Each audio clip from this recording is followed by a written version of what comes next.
Attention crypto holders.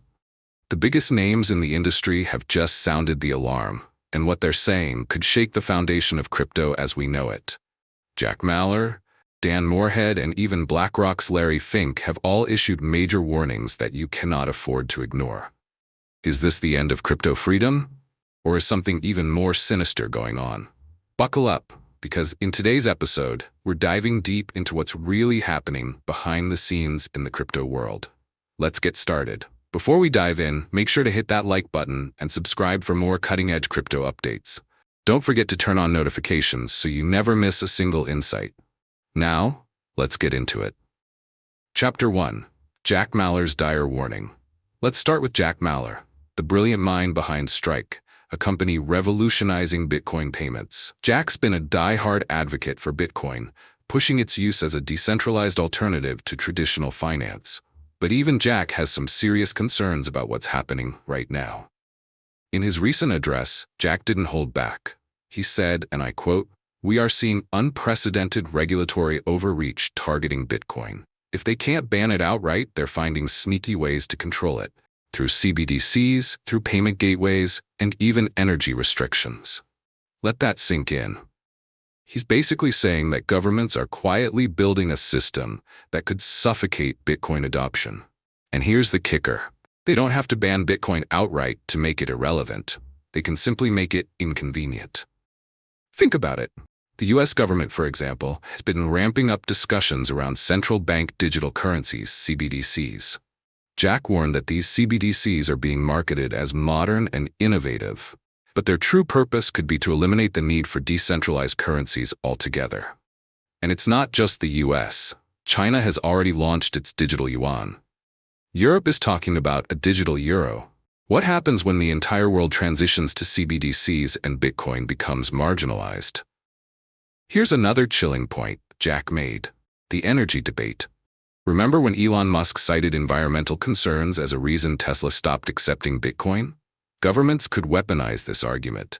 They could impose restrictions on Bitcoin mining under the guise of environmental protection. But in reality, it's about control.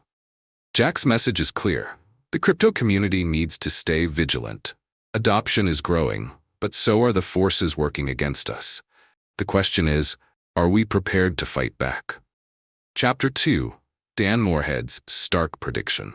Next up, Dan Morehead, the founder of Pantera Capital and a pioneer in crypto investments. Dan has been in this space long before most of us even knew what Bitcoin was.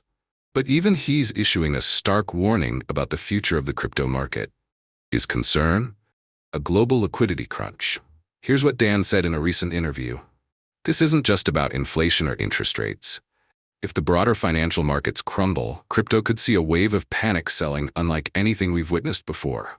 That's a big statement, especially from someone who's built his career on crypto investments.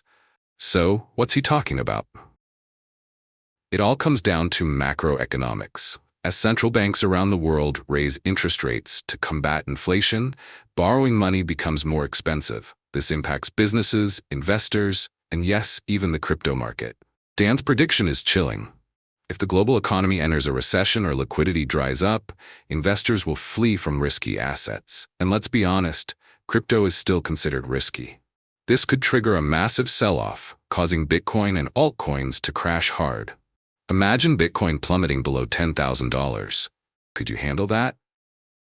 Morehead also pointed out that the institutional investors who recently entered the crypto space might be the first to exit.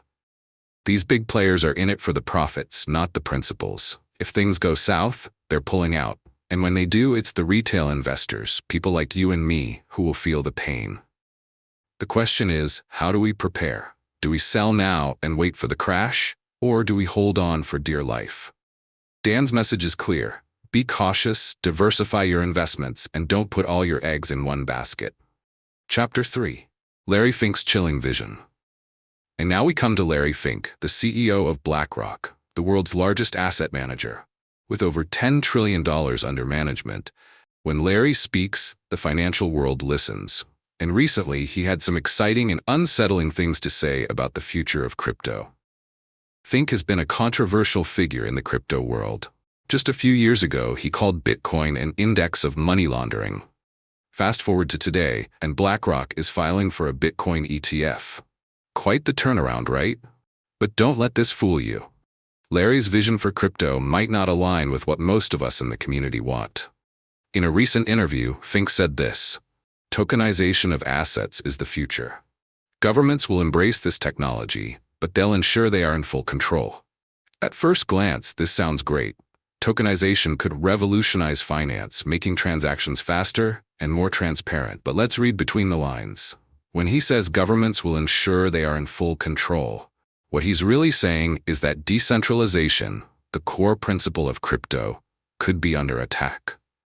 Imagine a future where all crypto transactions are monitored, controlled, and even taxed in real time. Imagine a world where your Bitcoin wallet isn't truly yours, where it's subject to government oversight. That's the future Fink is hinting at. And here's the kicker.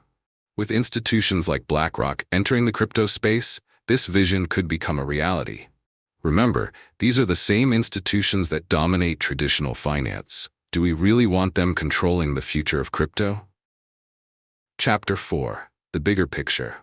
So what does this all mean for us, the crypto community? 3 of the most influential voices in the space are warning us about 3 very different but interconnected threats: regulatory overreach, a liquidity crisis, and institutional dominance.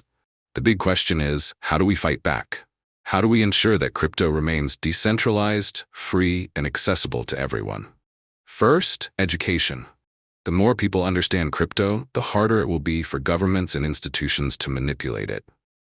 Second is decentralization. Support projects that are truly decentralized and align with the original vision of crypto.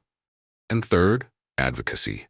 Speak out against policies and practices that threaten crypto's core values.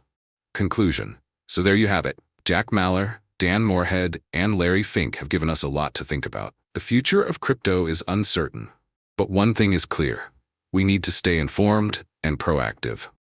What do you think about these warnings? Are they overblown, or are we heading for a crisis? Let me know in the comments below. And remember, this isn't financial advice, just information to help you navigate the complex world of crypto. If you found this video valuable, smash that like button, subscribe to the channel, and turn on notifications so you never miss an update. Together, we can stay ahead of the curve. Thanks for watching, and I'll see you in the next video.